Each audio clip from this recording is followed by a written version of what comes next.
Causas del TDAH. Existe un gran consenso entre investigadores y expertos clínicos de que el TDAH es un trastorno heterogéneo, donde hay implicados múltiples factores etiológicos. Es un trastorno vinculado a factores genéticos, modulados por factores ambientales, como el consumo de alcohol y tabaco durante la gestación, problemas perinatales y condiciones sociales adversas.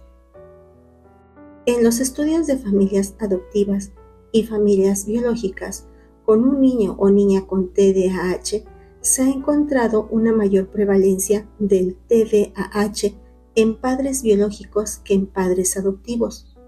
Los estudios con gemelos revelaron una concordancia entre el 20 y el 40%. En gemelos disigóticos, gemelos no idénticos que comparten el 50% de sus genes, y de un 80% en gemelos monocigóticos, gemelos idénticos que comparten el 100% de sus genes. Actualmente se sabe que el TDAH es un trastorno de herencia pologenética.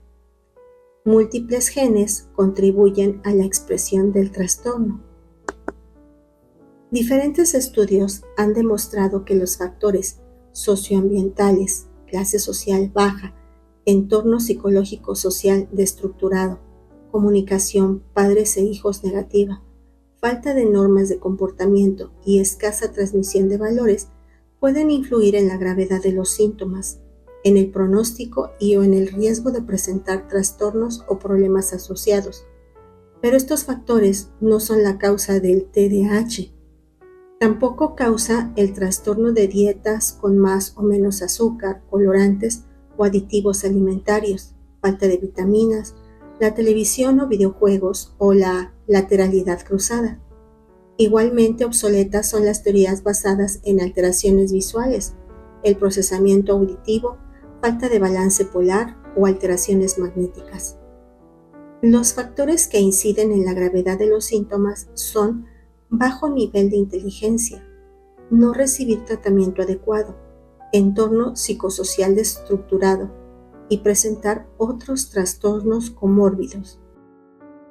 Las técnicas de neuroimagen han detectado un funcionamiento deficiente en ciertas zonas cerebrales como son la corteza prefrontal, la corteza frontal y sus conexiones más profundas con los circuitos de los ganglios basales. En dicha función están implicados dos neurotransmisores, la dopamina y la noradrenalina. El córtex prefrontal se encarga de la función ejecutiva, organización y planificación de tareas. Con este fin, incide en el establecimiento de objetivos, iniciación para una acción, monitorización, inhibición de estímulos no deseados, flexibilidad, utilización de feedback para corregir posibles errores, memoria de trabajo, memoria dividida, finalización de la tarea, atención selectiva y atención sostenida. Los ganglios basales coordinan y filtran la información que llega de otras áreas del cerebro. Ejecutan el control de impulsos, inhibiendo a retardo posibles respuestas automáticas impulsivas. Estas alteraciones dificultan notablemente la relación con los demás y también el rendimiento académico. Algunos estudios han observado el importante papel de la memoria de trabajo en la lectura, el cálculo y la expresión escrita.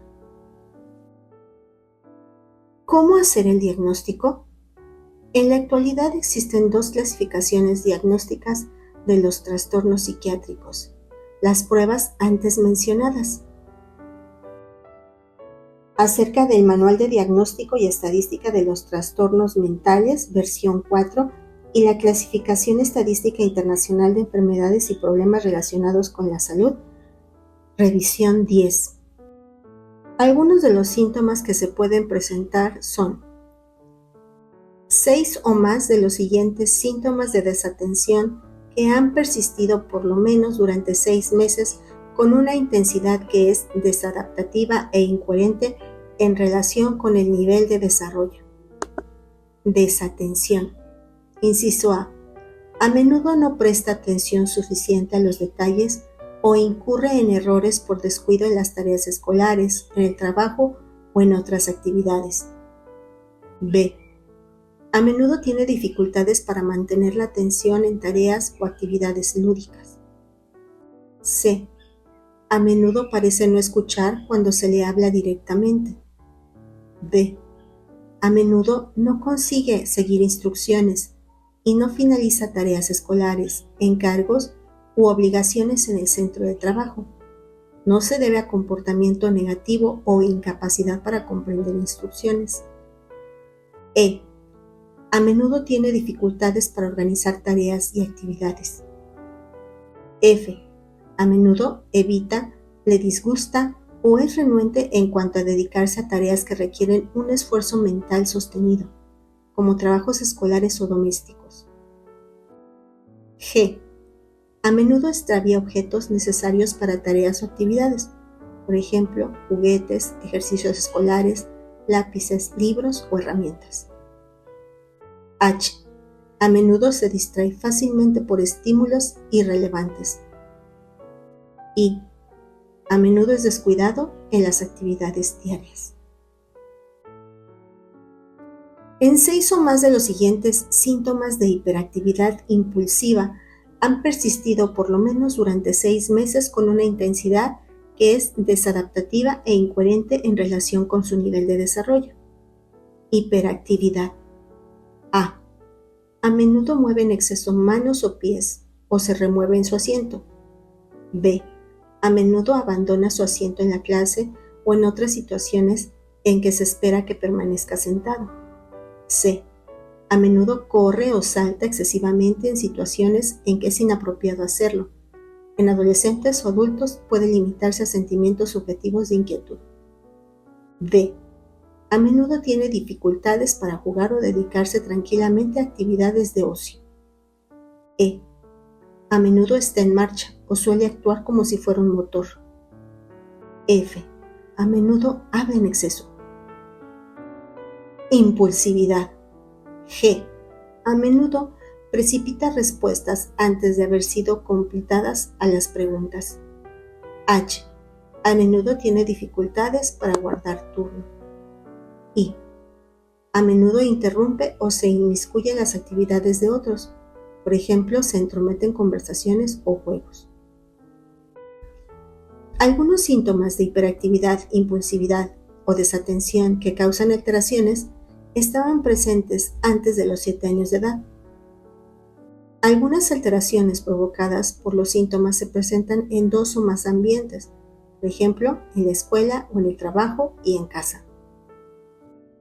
Deben existir pruebas claras de un deterioro clínicamente significativo de la actividad social, académica o laboral. Los síntomas no aparecen exclusivamente en el transcurso de un trastorno generalizado de desarrollo, esquizofrenia u otros trastornos psicóticos y no se explican mejor por la presencia de otro trastorno mental, por ejemplo, trastornos del estado de ánimo, trastorno de ansiedad, trastorno disociativo o trastorno de la personalidad.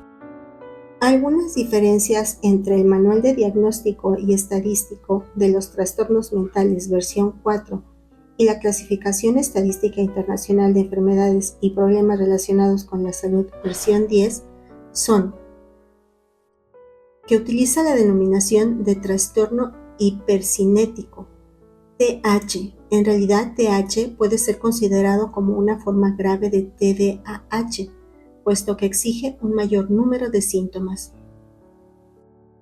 Algunos criterios deben cumplirse en más de una situación, por ejemplo, en casa y en el colegio, o exige otros criterios que se cumplan en más de una situación. Se establecen subtipos. TDAH combinado, 6 criterios de inatención con 6 criterios de hiperactividad e impulsividad. TDAH predominante inatento, 6 criterios de inatención. TDAH predominantemente hiperactivo impulsivo, 6 criterios de hiperactividad e impulsividad. En cambio, La Clasificación Estadística Internacional de Enfermedades y Problemas Relacionados con la Salud, versión 10, acepta 2 subtipos: alteración de la actividad y atención, TH sin trastorno de conducta; trastorno hipercinético de la conducta, TH con trastorno de la conducta. Una consecuencia importante de las discrepancias entre ambos sistemas es la estimación de la prevalencia, mucho menor si se usan los criterios de Clasificación Estadística Internacional de Enfermedades y Problemas Relacionados con la Salud, versión 10, en cuyo caso alcanza el 1%, muy inferior del Manual de Diagnóstico Estadístico de los Trastornos Mentales, estimados en un 5 y 8%. La distinción entre subtipo inatento, hiperactivo, impulsivo y combinado ha sido muy cuestionada y es probable que desaparezca en la próxima versión del Manual de Diagnóstico y Estadística de Trastornos Mentales.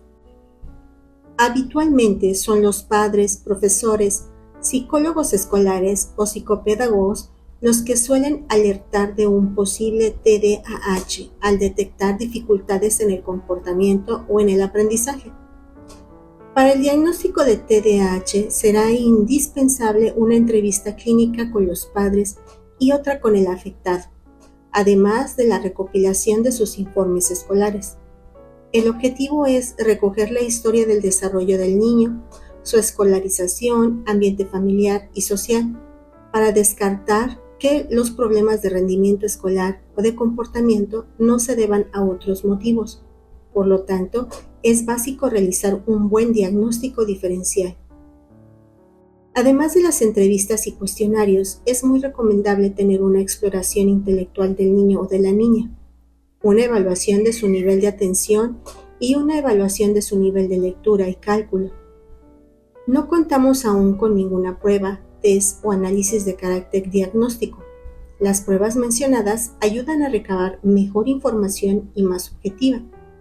El diagnóstico es puramente clínico y viene marcado por los criterios antes mencionados. Las pruebas médicas complementarias, análisis, encefalogramas, tomografías o resonancias no son necesarias a menos de que exista una indicación médica específica.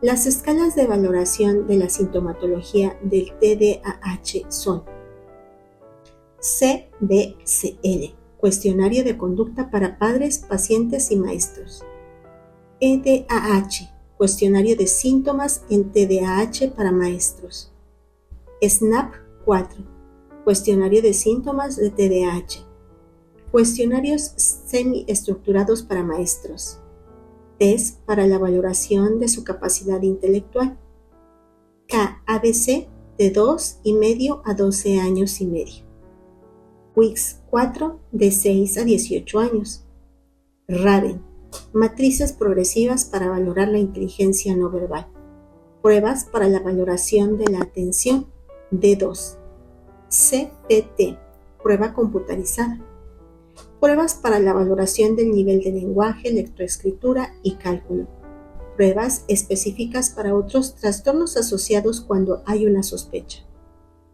Actualmente hay un mejor conocimiento de los síntomas y consecuencias del trastorno. El desconocimiento hacia que los padres fueran culpados por no educar correctamente a sus hijos y que los niños con TDAH fueran etiquetados de malos estudiantes.